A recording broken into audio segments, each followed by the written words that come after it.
decide to take somebody out, they don't shoot at a moving target in a public space. You know, they kill them behind doors and give them cement shoes. So the operation itself seems more sophisticated than organized crime.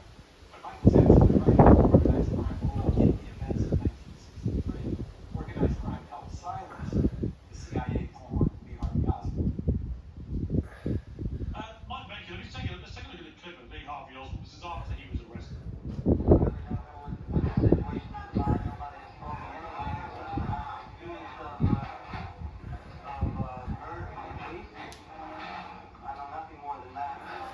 As we now have of the internet and all the rest of it, we're still none the wiser about what happened in the summer with Donald Trump.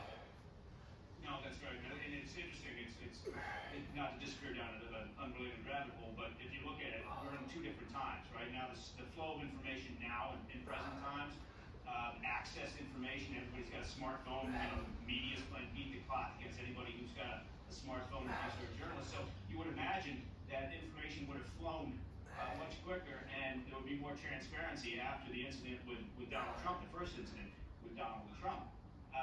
And, you know, previously with JFK, as they are, right? And this is a remarkable issue, but they don't release every document. And this is not an executive order that says you will now release a document. It says DOJ and the Director of National Intelligence have 15 days to decide a plan to release the material. They can still hold some of it back, right? But I think at this stage of the game, you know, there's no real sound argument for sources and methods or protection of individuals. Just release it. Right? And again, it may be unsatisfactory, there may not be a smoking gun, but at least you're taking another step towards transparency. Yeah, and of course, Jennifer Morley, I know that you said that some of the most important files are missing, probably destroyed. These include the official JFK autopsy report, which contradicts supposedly the local. They know how to make him defer to their wishes. It happened to Biden, it happened to Trump, and it could definitely happen again. What's key is that people understand we have a benchmark, a dozen documents.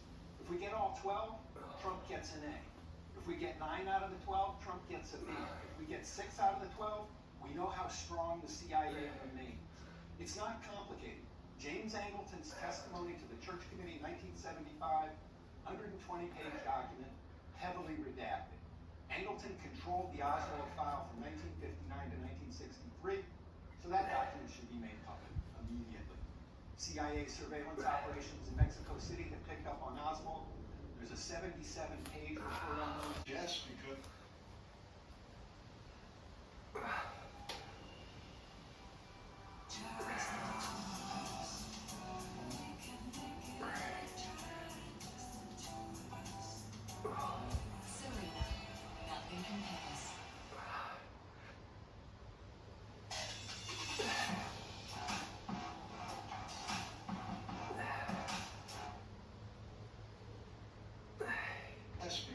you know, it was during that time, I always say this, there's the golden years of the mob in the United States, which really from, I heard that there was some kind of discussion about that Frank Sinatra came back and told Giancana they can't control Bobby. I heard that also. So no, there was a lot of stuff pointing to the fact, but I'm telling you that the key is here, if they deny that Jack Ruby was not all mobbed up and had a mob connection, you know this whole thing is false. Fascinating. And finally, Mike Baker, I mean, the problem is we live in a conspiracy-fueled era now where the social media in particular makes a conspiracy theory out of everything, right? I mean, there's just nothing that can happen now without immediately absurd praise from Bobby Kennedy. When this all goes down, it's going to be fascinating. But for now, I will leave it, but we'll get you back, you guys, when it all comes out. It's going to be, I think, for all of us, a very exciting day. So thank you very much.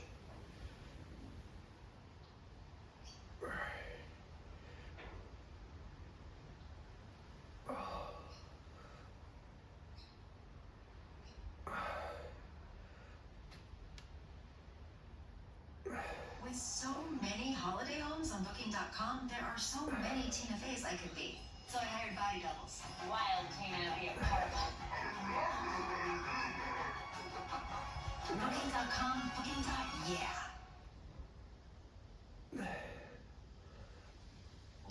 Good afternoon. Acclaimed Australian drama returns.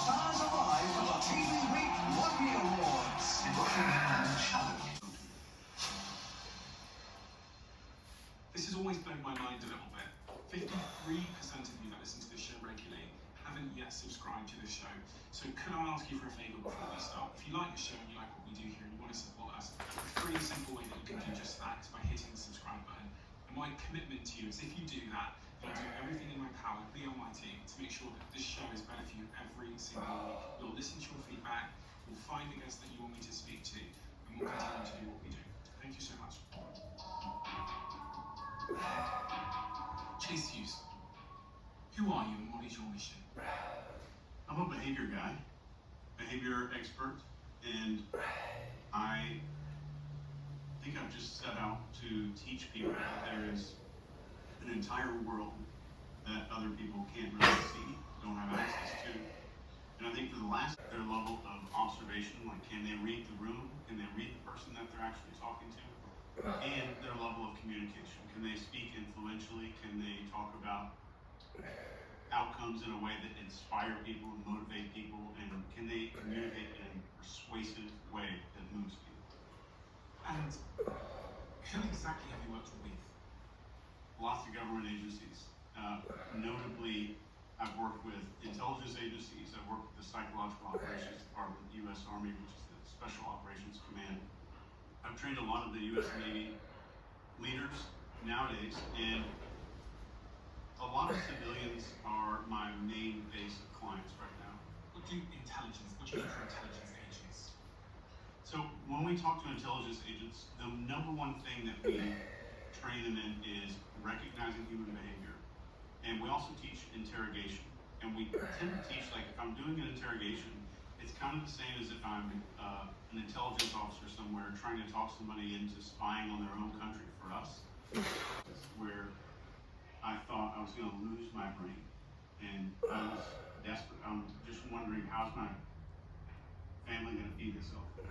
So I wanted to put every single piece of knowledge that I've ever created or I've ever come up with for any government agent, everything, all on the table, and that's what this book was. It's just a culmination of everything. You served in the military yourself? I did for 20 years. What is the most common thing that people come to your work for? Like if you were to encapsulate it into like a sentence, what they're searching for in their own personal lives. It would be a person that is lacking some degree of control in some aspect of their life.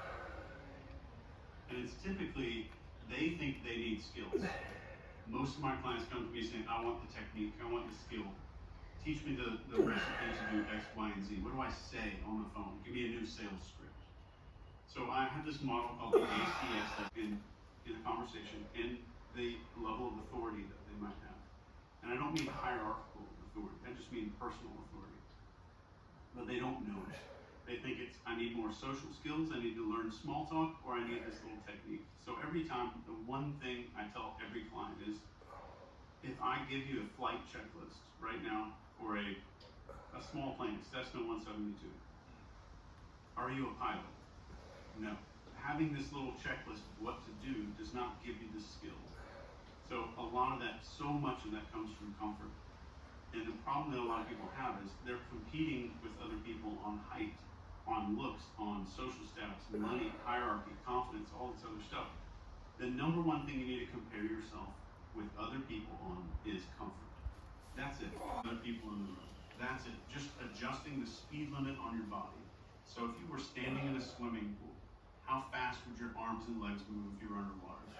And make that the speed limit for this entire week. That's all I want you to focus on. And that makes so many changes in people's mind because we change our bodies and we change how our emotions are feeling. And there's one thing that fear does, it speeds our body up. So if you see someone doing these rapid, jerky movements, you're seeing most of the fear or stress in their body. So get more comfortable in an interaction conversation, even if it's on the phone or in person. Yes, on the phone, it would be speaking at a normal, composed keynote.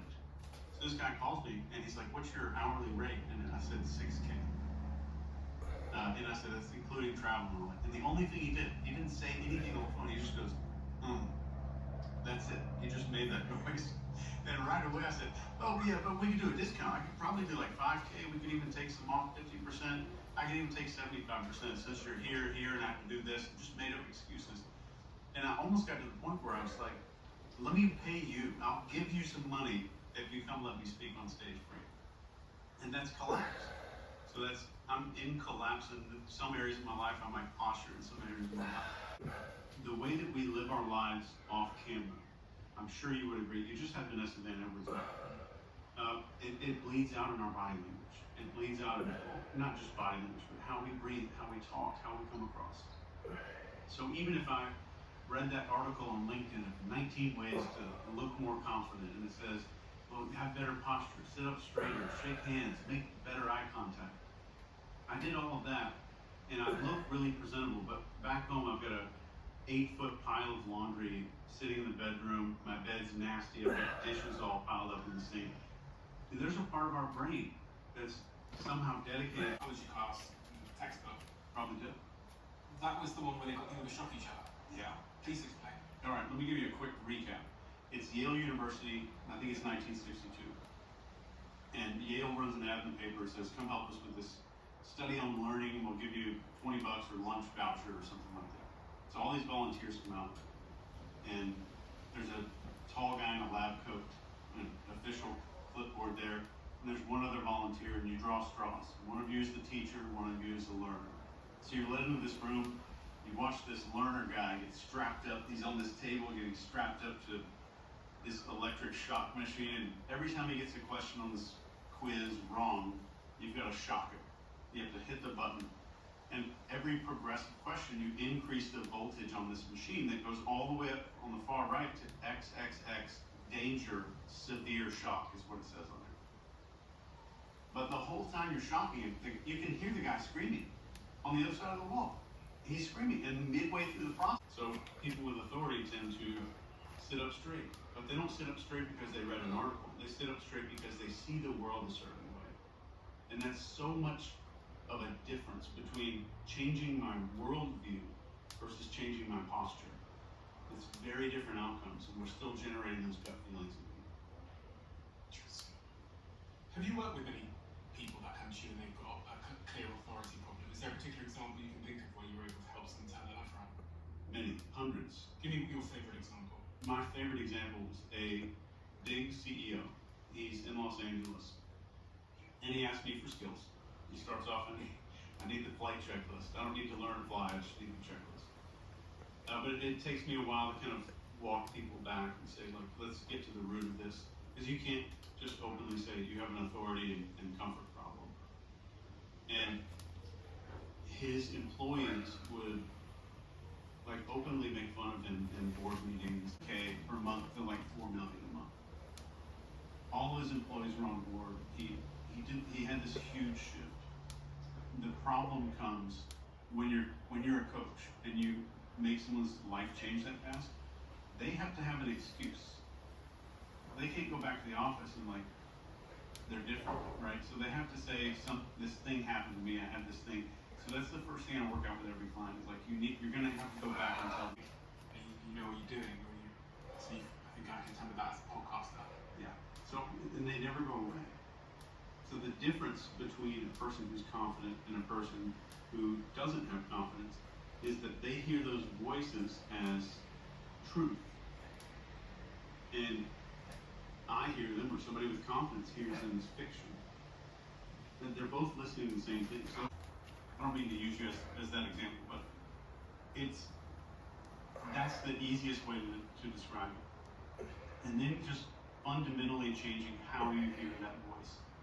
And 9 times, I think 10 times out of 10, that voice was developed when you were 8 or 9.